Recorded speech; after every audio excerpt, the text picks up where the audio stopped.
presento, yo soy la doctora Cintia, creo que ya nos conocemos con la mayoría. Entonces hoy vamos a hacer una introducción al tema de vasos. Bueno, esta es la parte de patología especial 1. Antes de comenzar en sí el tema, bueno, voy a mostrarles un poco acerca de nuestro temario, que es el que vamos a tocar en todo el semestre. El de vasos es el primero que entra dentro del sistema circulatorio y aquí también entraría la parte de corazón. Generalmente son muchas enfermedades las que hay que llevar, entonces a veces damos solamente el primer parcial de este tema, ¿no? Deberíamos dar por lo menos de 3, pero a veces no alcanza el tiempo, ¿ya? El segundo va a ser el respiratorio y ya escogemos algunas patologías en específico, seguramente algunas se han llevado incluso en otras materias, neumonías, vamos a ver tuberculosis, sarcoidosis, vamos a revisar la parte también de tumores. En cualquier acápite que llevemos vamos a revisar tumores, ¿ya? Así que bueno, eso va a ser algo muy común. Luego de patología de otorrino y la parte de la cavidad bucal se llevan muy pocas patologías porque hay una especialidad en quinto año que se lleva, entonces ahí van a revisar seguramente a profundidad. Aquí llevamos más otitis, faringitis, faringoamigdalitis, algunas que son muy comuncitas y no son tan complicadas, ¿ya? Urinario, a veces no terminamos de revisar todo el temario, espero que este semestre sí podamos. Y de sistema urinario también tenemos un montón de patologías, tanto inflamatorias, infecciosas y también tenemos tumorales, ¿no? Nervioso muscular, ortopedia, reumato y ocular, a veces no logramos completar por el tiempo, ¿no? Solamente tenemos 2 horas a la semana, entonces todo lo que se pueda vamos a ir llevando, ¿ya? Voy a hablar un poco acerca de circulatorio, que es lo que me interesa. En este caso vamos a empezar a ver la patología de los vasos sanguíneos. Necesito que recordemos muchas cosas que ustedes ya han llevado. Necesito que recuerden el sistema renina-angiotensina-aldosterona. Necesito que revisemos justamente cómo está estructurado un vaso sanguíneo. Vamos a hacer una clasificación de enfermedades específicamente de los vasos. Existen, claro, aquellas que podemos heredar, aquellas que podemos adquirir, aquellas que tendrán más de principio, de fundamento para que se den, la inflamación, y como les he dicho también tenemos las tumorales. Hay muchas cosas complejas que necesito que recordemos de patología general, que es lo que le interesa a la patología, ¿no? Ya hemos revisado que los pilares fundamentales de la patología son la etiología, o sea, de todo lo que llevemos, tenemos que saber por qué se da, es decir, la causa o el origen.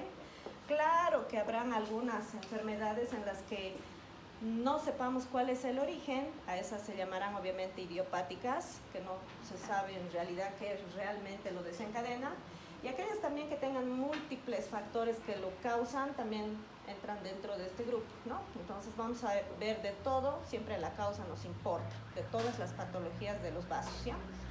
Otra cosa que nos interesa también es la parte de la patogenia. Muchas cosas que son de la patogenia no las vamos a ver escritas, pero las vamos a explicar, porque ustedes ya han debido ver en la materia de fisiopato, ya han llevado, ¿no? Entonces, que a veces hay una enfermedad que tiene un curso y esa misma puede tener otro curso o puede tener otra dirección durante el proceso del desarrollo de la enfermedad. Entonces, vamos a dar todas las posibles situaciones que se puedan suscitar en esa misma enfermedad del vaso, ¿ya? Y por último tenemos también las, como principio o pilar fundamental, las alteraciones bioquímicas y moleculares. Eso a veces nos ayuda también a pedir laboratorios de forma secuencial. A medida que vayamos viendo alguna alteración podemos ir pidiendo otra cosa, incluso estudios imagenológicos, ¿no? Y vamos a ir viendo, siempre va a haber, claro, acompañamiento de la clínica, porque nada se puede deslindar de revisar a un paciente, ¿no? Y bueno, como todas las universidades estamos en el proceso de enseñanza, aprendizaje por competencias, saliendo de aquí deberían haber aprendido o conocer por lo menos algunos conceptos, algunos nombres de algunas enfermedades, qué alteraciones va a empezar a presentar el paciente, qué estudios se podrían solicitar que sean los más relevantes, y en algunos casos hablaremos de algún tratamiento que no va a ser con kilopeso, no sé, por ejemplo, múltiples alternativas de primera elección, de segunda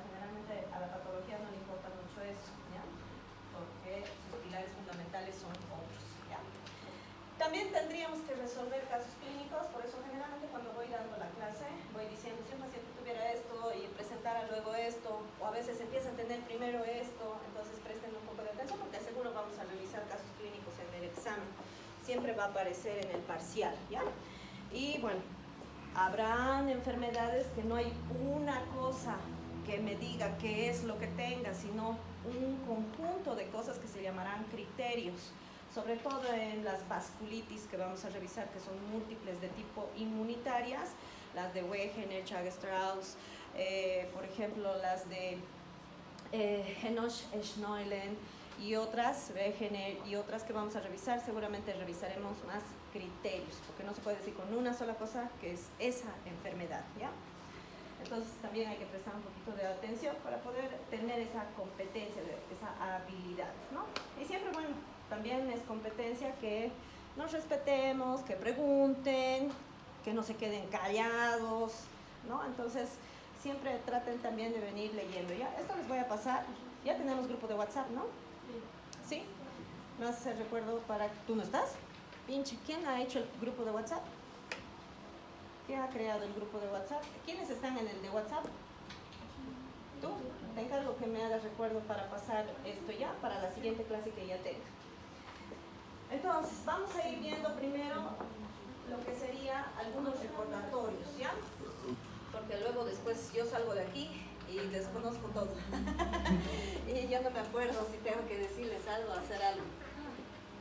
Vamos a ver entonces un conjunto grande de enfermedades de los vasos, y hay que saber que en países que son más desarrollados son la primera causa de muerte, ¿no? Y también de morbilidad.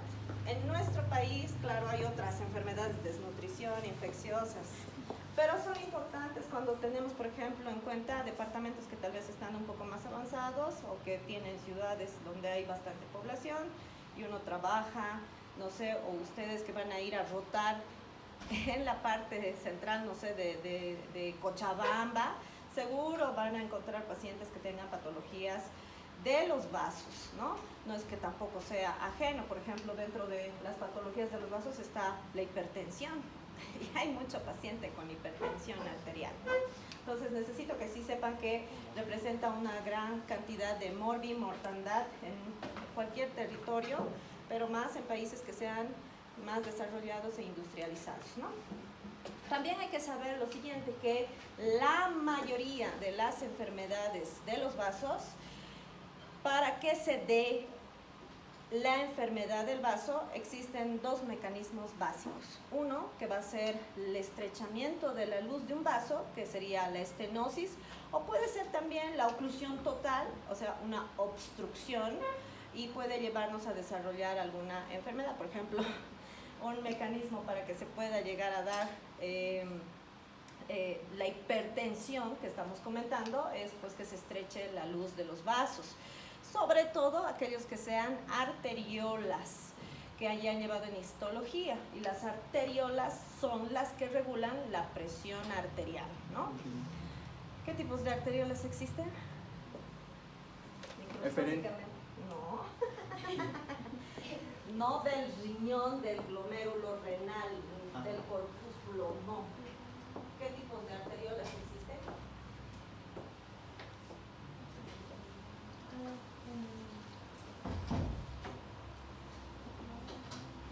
No, arteriola no es lo mismo que capilar. ¿Qué tipos de capilares existen? Es que eso es lo que necesito.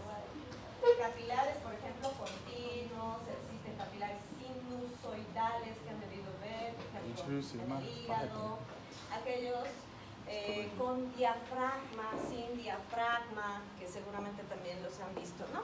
Y arteriolas, existen dos, arteriolas grandes y arteriolas pequeñas, que son estructuralmente diferentes, ¿no? Y las, obviamente, que sean grandes, generalmente son las que más regulan la presión arterial, porque tienen componentes estructurales que sí son importantes. Por ejemplo, tendrán lámina elástica interna y no externa. Obviamente ninguna arteriola tiene lámina elástica externa, ¿no? Entonces tiene la capacidad tal vez de modular un poco más lo que sería el flujo que está dentro de ellos, ¿no? Y el otro mecanismo va a ser la dilatación. La dilatación promueve también patologías.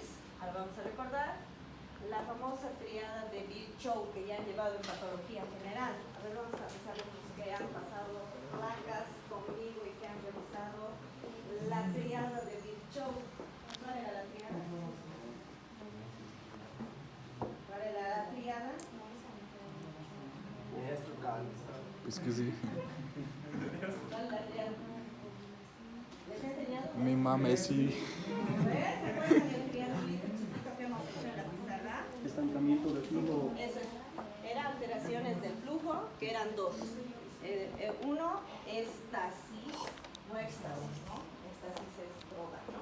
Éxtasis y turbulencia. Otra, hipercoagulabilidad y lesión endotelial. Muy bien, ahí está. ¿Ves cómo se te ilumina? Algo te ha quedado de los tres por lo menos. Entonces, cuando yo tengo un vaso muy dilatado, la sangre, ¿cómo corre adentro? ¿Lento o fuerte? Lento. Si yo tengo una manguera y tiene una luz chiquita y quiero lavar mi auto, va a salir con fuerza. Pero si tienes una manguerota, va a salir lento.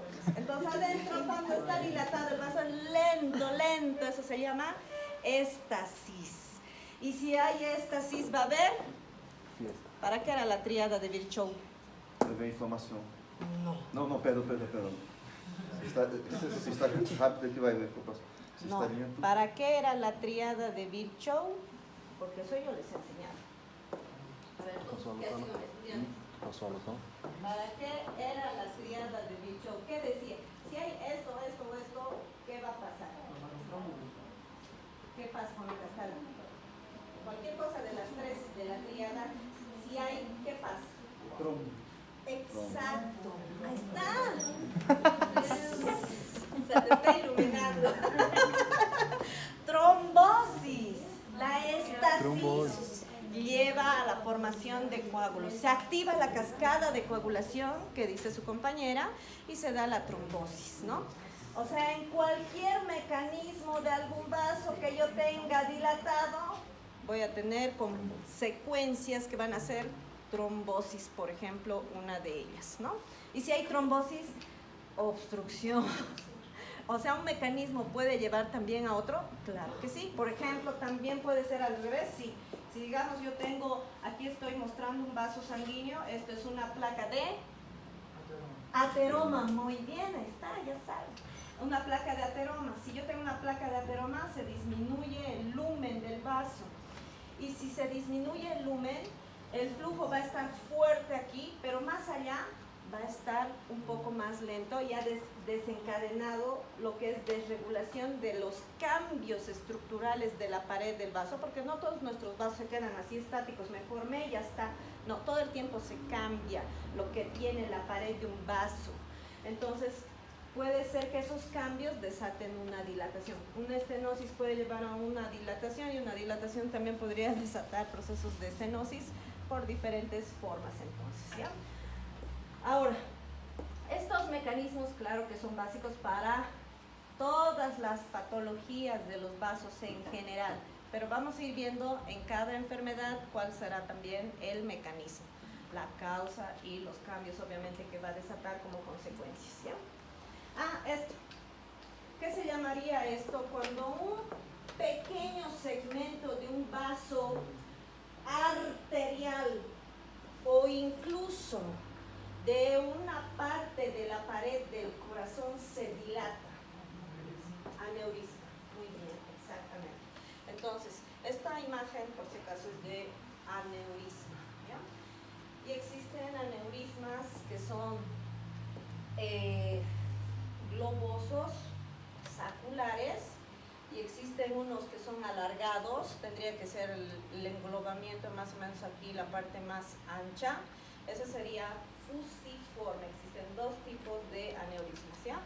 Sacular o globular, porque parece un globito, y el otro medio alargado sería fusiforme, ¿ya? Estoy enseñando algunas cosas que obviamente no están ni siquiera anotadas, pero ya les estoy enseñando, ¿ya? Vamos a recordar ahora sí histología. El sistema circulatorio es un sistema cerrado, ¿no? Tiene una bomba, que es el corazón. La bomba manda la sangre y luego regresa. Todo el tiempo, nunca para. Por si parara estaríamos muertos, ¿no? Entonces un sistema cerrado no es como el sistema linfático, que es abierto. El linfático no tiene bomba y tampoco no regresa todo el tiempo el mismo contenido de la linfa, ¿no? Entonces, ¿dónde termina la linfa? Versículo 20. ¿No?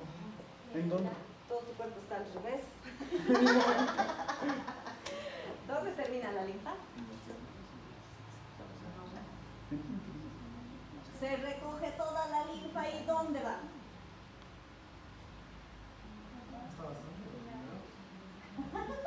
Vuelve para el corazón. No sabemos. Estamos patas arriba.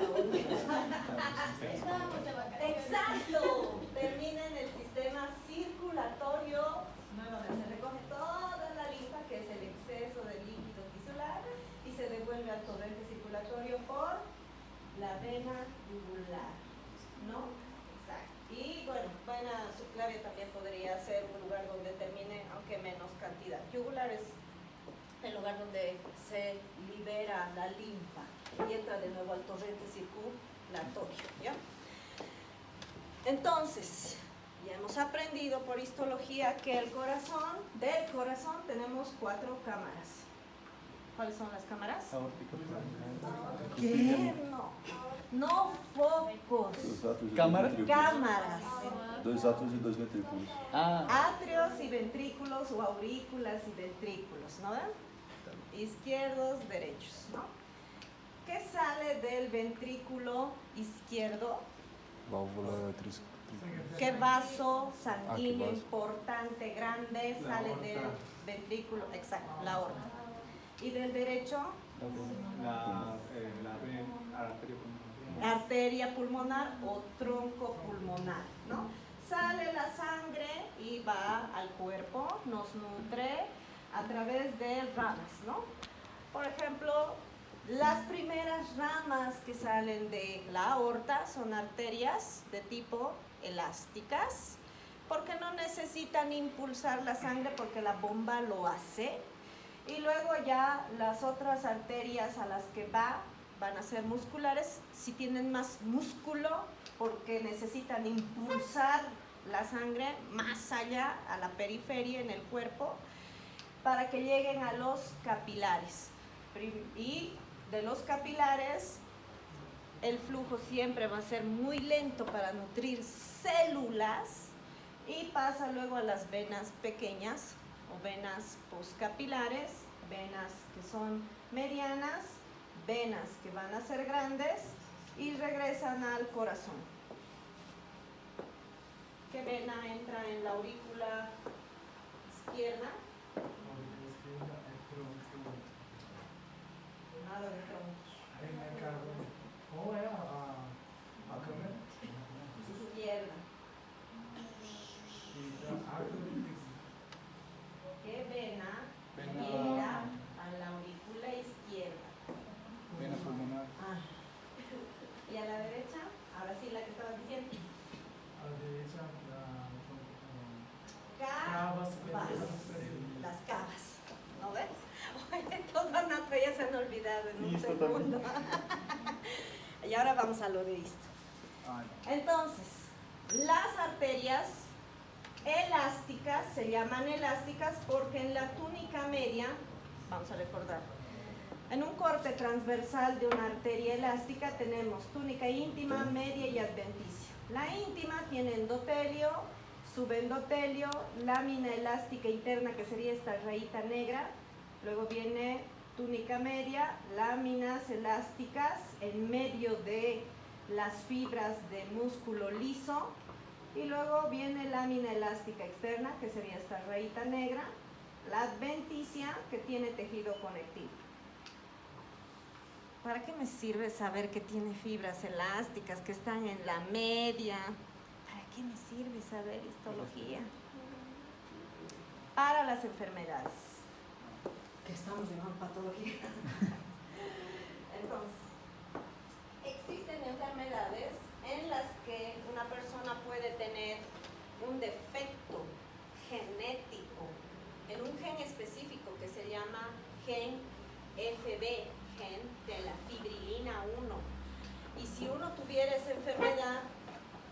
vamos a tener dificultad de producir buenas fibras elásticas. Si yo no tengo buenas fibras elásticas, que ya sé que están aquí, por ejemplo, en mi aorta, en mi tronco pulmonar, vamos a ver que les he dicho que este vaso solo dirige toda la sangre que ha bombeado el corazón, más allá, solo lo dirige, o sea, lo deja pasar.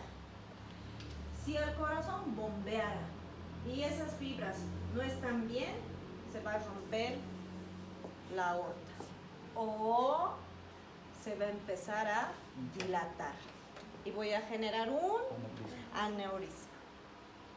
¿Se entiende? Sí. Pero eso lo vamos a tocar después, pero solo para dar un ejemplo, porque será importante saber cómo está la túnica a media. ¿Se entendió? Ahora vamos a dar un ejemplo de la muscular. Las arterias son los vasos que más se regeneran sus componentes todo el tiempo. Las arterias. A ese cambio constante de todos sus componentes, no importa si es de la íntima, la media, la adventicia, no importa cualquier componente, todos esos cambios se llaman así, arteriogenia. Arteriogenia no quiere decir que vamos a formar una arteria, no. Si yo quisiera deducir prefijos y sufijos, no significa eso, ¿ya? Quiere decir el cambio o la recomposición de los componentes de la pared de las arterias. Eso quiere decir. Existen enfermedades en las que, por ejemplo, las arterias musculares, que sería esta imagen, al hacer los recambios, porque hemos heredado o porque nos estamos volviendo viejos, se dan malos recambios. Y si se dan malos recambios, entonces lo que se puede generar es o que esto se vuelva grueso o que se vuelva delgado. Digamos que se vuelve grueso. ¿Existe un nombre para esa enfermedad si se vuelve grueso? Sí, se llama fibrodisplasia de una arteria. ¿Ya? Y a veces no solamente puede estar mal que las células de músculo liso se multipliquen mal, sino también el tejido mismo conjuntivo. Y además de volverse grueso, se vuelva rígido. Si yo tuviera un vaso y esta parte es dura, es rígida, ¿qué va a pasar? Con el tiempo va a desarrollarse en esa persona hipertensión arterial. ¿Se dan cuenta por qué es importante conocer cómo son las túnicas, cómo es cada vaso? O sea, a eso estamos yendo, ¿ya? Luego vamos a explicar enfermedad por enfermedad. Luego vienen las arteriolas, ya les había comentado, más relacionada a las hipertensiones. Y tenemos también, bueno, la hipotensión también es otra patología, ¿no? No se da en mucha gente, pero es importante la hipotensión, ¿no? Puede llevar a la pérdida de la conciencia y a veces generalmente también tiene que ver mucho con la edad, ¿no? Los capilares, ¿habrán enfermedades relacionadas a capilares?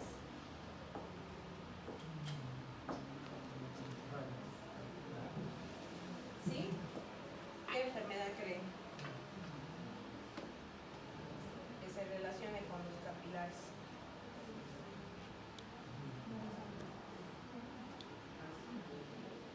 La falta de intercambio.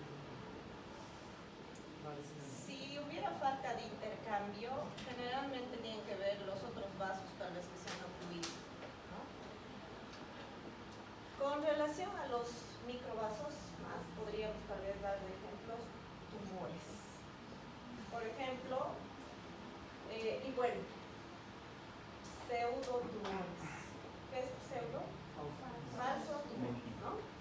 Por ejemplo, demos un ejemplo de tumor de capilares, por ejemplo, de los complejos de los dedos de las manos y de los pies, tumor glómico, ¿no? Tumor glómico. Es un tumor benigno, ya lo vamos a avanzar. O también se puede llamar de otra forma.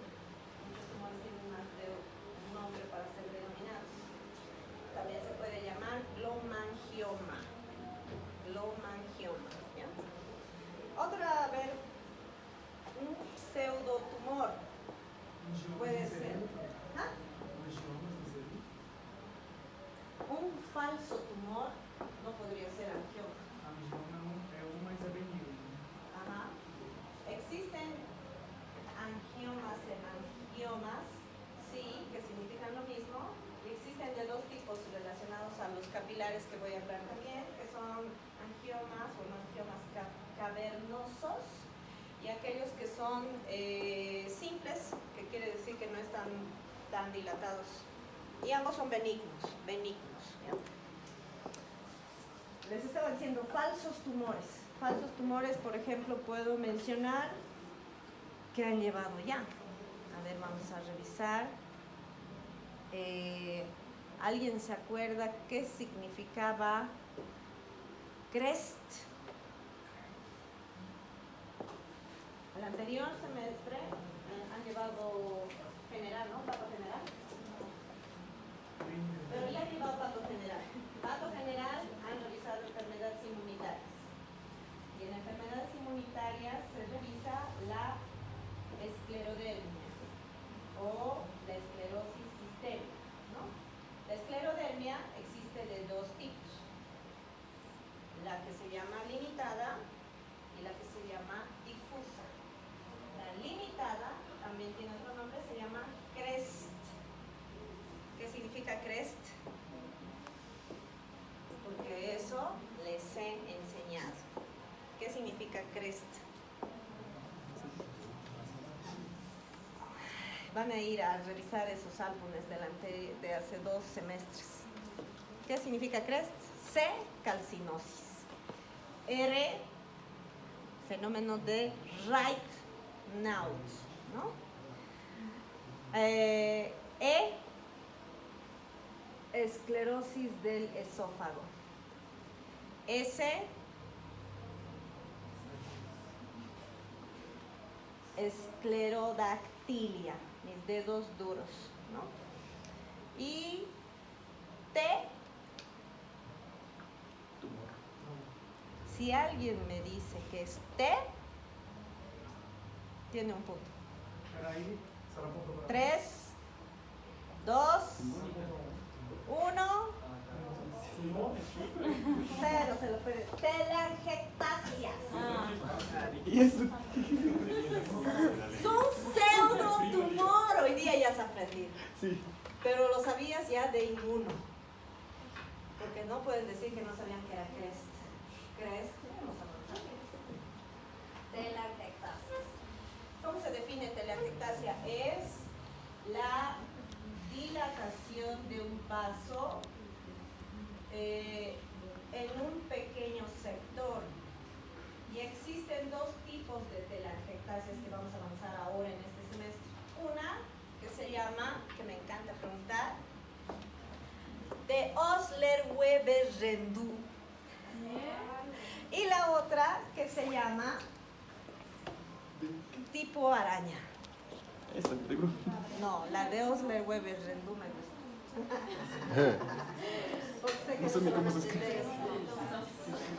de- Entonces, ya saben, Aqui, varias enfermedades. ¿Ves por qué es importante saber en qué vaso se da? capilares. Dios. ¿En dónde tendré capilares? Por ejemplo, en la piel. En la piel mostraré mis telangiectasias. ¿Quién no tiene una araña vascular por ahí? Las mujeres sobre todo las padecemos, ¿no?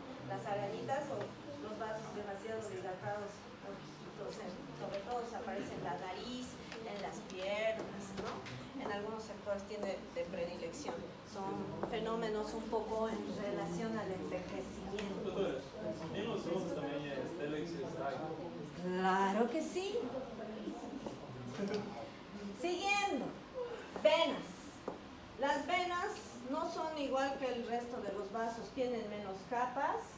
Claro que tienen, por ejemplo, íntima, media, y la adventicia es muy fina. No existen láminas elásticas como existen en la parte arterial. Y también hay que saber que los tamaños influyen también en el desarrollo de enfermedades. Generalmente las venas pequeñas se relacionan con las mismas patologías que los capilares, pero las medianas y grandes sí se relacionan en enfermedades muy específicas. Por ejemplo, las medianas vamos a relacionar mucho a varices. ¿Qué es una varice? Definición de una varice. Seguro que todos tienen varices tan sedentarios que andan. ¿Qué es varice? Es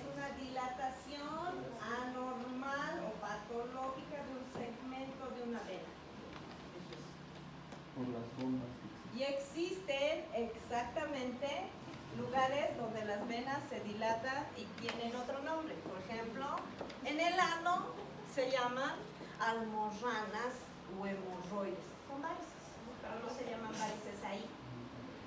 Y en el esófago, por ejemplo, ¿no?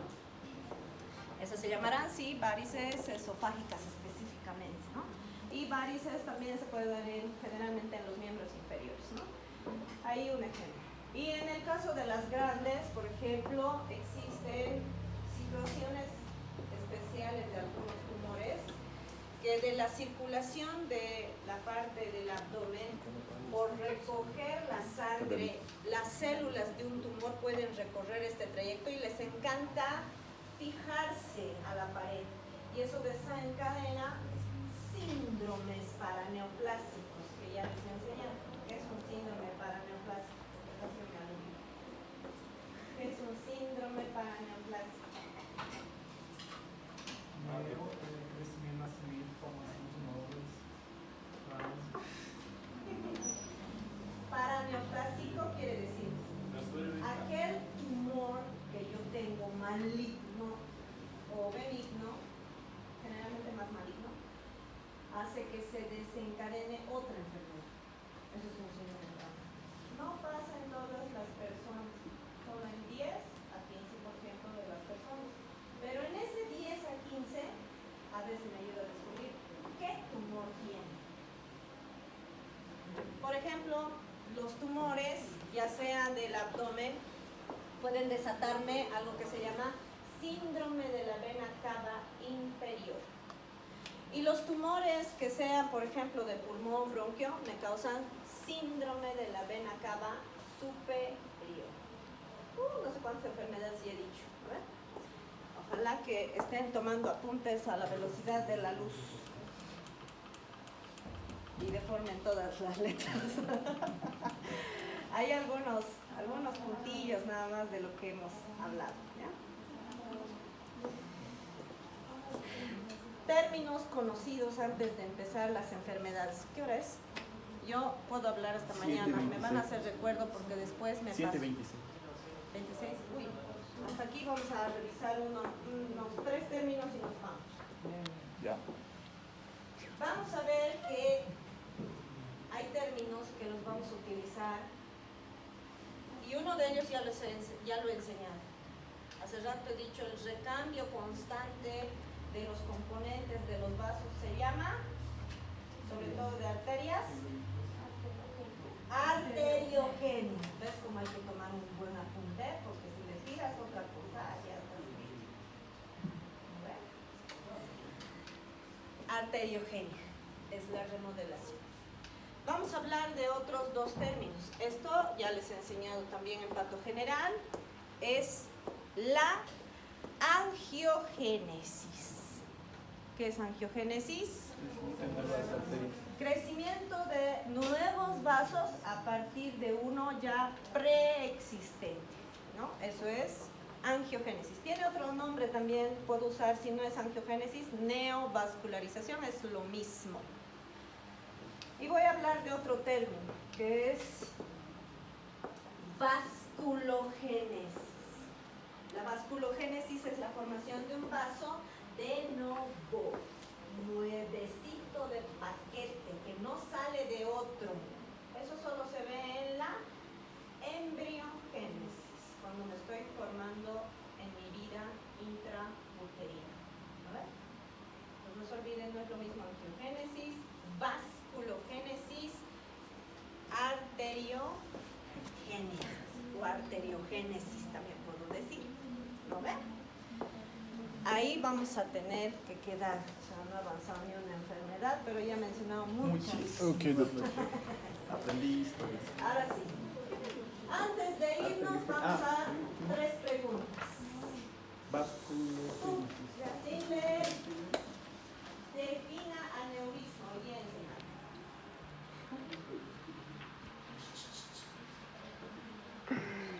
Definição de aneurisma. Deixa eu ver. Aqui no Brasil, aqui na Bolívia?